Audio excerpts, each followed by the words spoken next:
Assalamualaikum warahmatullahi wabarakatuh. Marhaban ya Ramadan.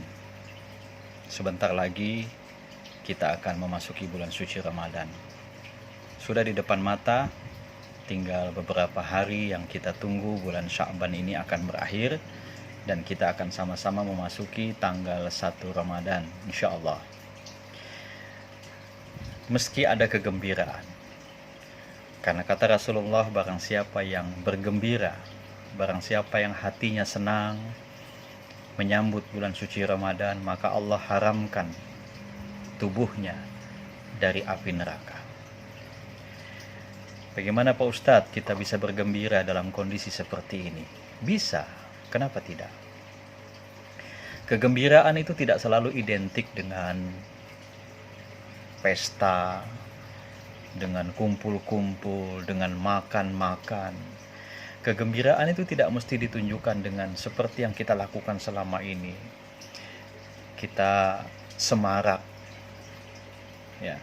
Tapi juga bisa kita tunjukkan dengan kegembiraan yang sesungguhnya di hadapan Allah Subhanahu wa Ta'ala. Bukankah kata Rasulullah, kegembiraan orang yang berpuasa itu adalah ketika dia berbuka puasa dan ketika dia berjumpa dengan Allah. Bagaimana kita bisa bergembira berbuka puasa? Kita tidak bisa lagi kumpul-kumpul dengan teman, buka bareng. Kita tidak bisa kumpul dengan anak yatim, fakir miskin, buka puasa bersama.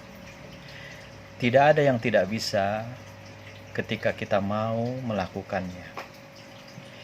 Dalam kondisi seperti ini di mana social distancing diterapkan, kita mesti menjaga hubungan yang berjarak agar tidak saling menularkan virus corona. Maka buka puasa bersama kita bisa lakukan dengan memanfaatkan ojek online. Kita sekaligus bisa mengantarkan makanan buka puasa kepada anak yatim, fakir miskin.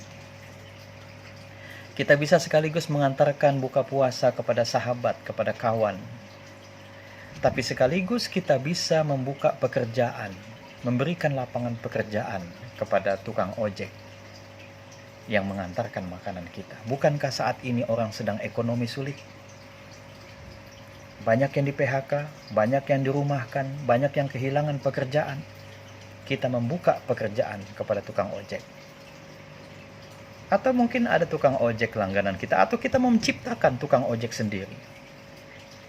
Yang kita berikan catatan namanya si A, si B, si C, tolong antarkan ini alamatnya. Setiap hari kita lakukan buka puasa bersama. Bisa. Seberapa banyak kita mau. Itu tukang ojek berjalan mulai jam 5 membagikan makanan kepada rumah-rumah yang sudah kita tunjukkan alamatnya. Bisa ternyata. Pak Ustadz, saya ingin bersedekah, ingin berinfak, membagikan sembako. Bisa. Bukankah selama ini kita sudah memanfaatkan fasilitas online? Kita bisa juga lakukan itu dalam kondisi saat ini kita mesti social distancing. Yang kedua, kita berjumpa dengan Allah. Sebuah kegembiraan ketika seseorang bisa berjumpa dengan Allah. Di mana kita berjumpa dengan Allah? Pada waktu sholat. Pak Ustadz, bukankah kita tidak bisa tarawih berkumpul berjamaah di masjid? Ya, betul. Karena kita khawatir dalam kerumunan manusia yang begitu banyak yang kita tidak tahu siapa yang sakit, siapa yang sehat. Dan kita tidak maulah puasa ini kita jalani dengan sakit. Kita tidak mau puasa ini kita jalani di sana sini jatuh korban. Kita tidak mau puasa ini di tengah-tengah kita sementara saudara-saudara kita di karantina. Kita tidak ingin jumlah yang positif, ODP semakin bertambah. PDP semakin meningkat. Maka kita hindari kerumunan. Kita bisa sholat tarawih di rumah. Dengan keluarga. Bahkan kalau kita ingin sholat tarawih di rumah, yang paling sedikit misalnya dengan 11 rakaat. Kalau di masjid kita lakukan setelah sholat isya, ya kita juga di rumah setelah sholat isya. Jangan ditunda-tunda. Karena khawatir kalau sudah malam kita malas, ngantuk. Maka selesai sholat isya, kita laksanakan. Bahkan sholat tarawih itu boleh berjedah-jedah. Kita 4 rakaat dulu misalnya, lalu kita istirahat. Ya, mau makan-makan dulu dengan keluarga, santai-santai dulu. Ambil air wudhu lagi kalau kita batal, lalu kita sholat lagi 4 rakaat. Setelah itu mungkin istirahat 5-10 menit, 15 menit. Buka-buka HP kita, mungkin ada ceramah-ceramah yang bisa kita lihat. Karena nanti pada bulan Ramadan, para ustadz-ustadz akan banyak membuat rekaman-rekaman ceramah. Ustadz-ustadz akan banyak memproduksi video-video ceramah agar bisa dikonsumsi oleh umat Islam di rumah-rumah. Ya, kita dengarkan selesai sholat tarawih di rumah. 1 video, 2 video. Udah, kemudian kita sholat witir sebagai penutup kita. Mungkin jam-jam setengah 9, jam 9 udah selesai. Nah, kita bisa lakukan itu di rumah saja, ya, tanpa harus kita berjamaah berkumpul di rumah. Kemudian nanti juga bisa, ini beberapa strategi yang kita lakukan dalam bulan suci Ramadan. Misalnya masjid-masjid tetap saja bisa memperdengarkan ceramah-ceramah.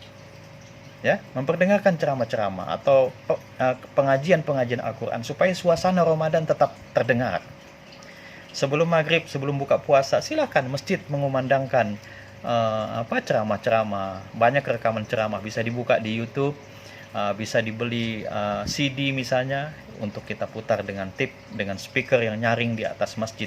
Sampai nanti tiba buka puasa lalu diumumkan sudah tiba buka puasa. Silakan kita berbuka puasa di rumah masing-masing. Itu masih bisa kita lakukan.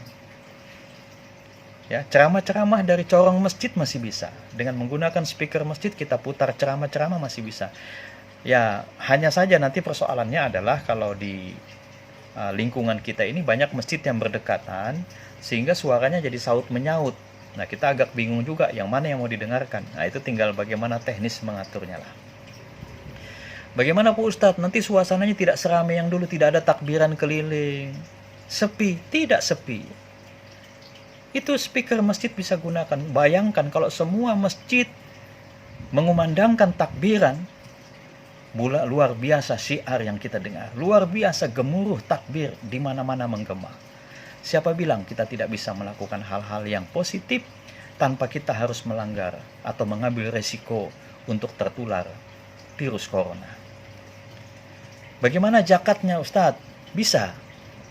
Sekarang sudah sistem online. Anda belanja online bisa. Anda belanja secara tidak tunai bisa. Maka membayar zakat juga bisa. Gunakan ATM.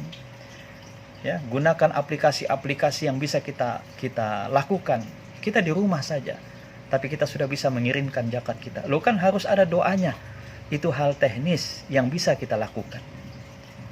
Kalau kami di Basnas, ya, itu setiap sepekan sekali kita membaca doa untuk siapa saja yang sudah menyalurkan zakatnya, yang kami kenal maupun tidak kami kenal, yang namanya tertulis maupun yang namanya tidak tertulis. Kita doakan, Allah tidak akan mungkin salah alamat di dalam mengabulkan doa itu.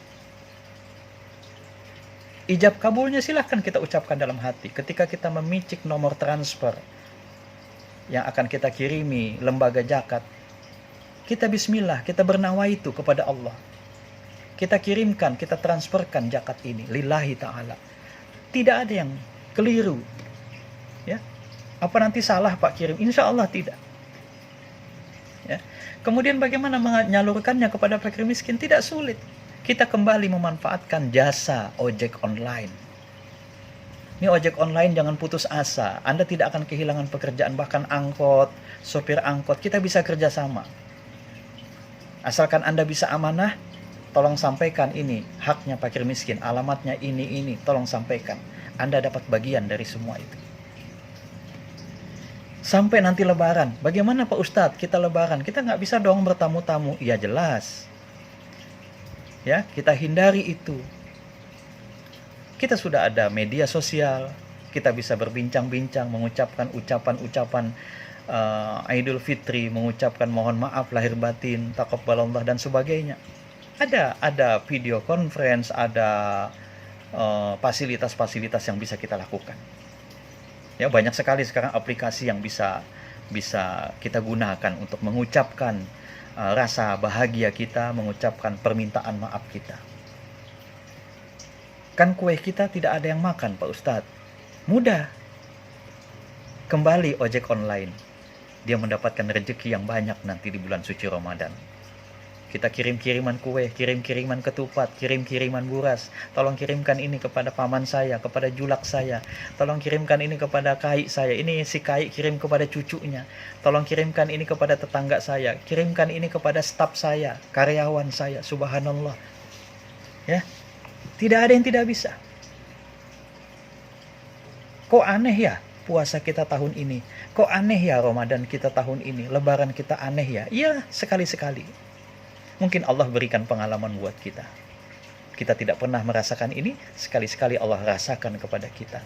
Mudah-mudahan hanya sekali ini kita berRamadan seperti ini. Mudah-mudahan lebaran juga seperti ini, hanya sekali ini. Setelah itu Allah ampuni dosa-dosa kita. Ramadan ini datang, bulan ampunan. Allah maafkan semua kesalahan-kesalahan kita. Virus corona ini datang mungkin karena kealfaan kita. Mungkin karena kesalahan kita, kita mohon ampun kepada Allah. Allah ampuni kita. Sehingga mudah-mudahan ini adalah Ramadan dan Lebaran yang terakhir kita seperti ini. Yang akan datang, kita kembali seperti biasa. Marhaban ya Ramadan. Selamat datang bulan suci Ramadan, bulan penuh ampunan. Mudah-mudahan kita mendapatkan ampunan dari Allah Subhanahu wa Ta'ala. Assalamualaikum warahmatullahi wabarakatuh.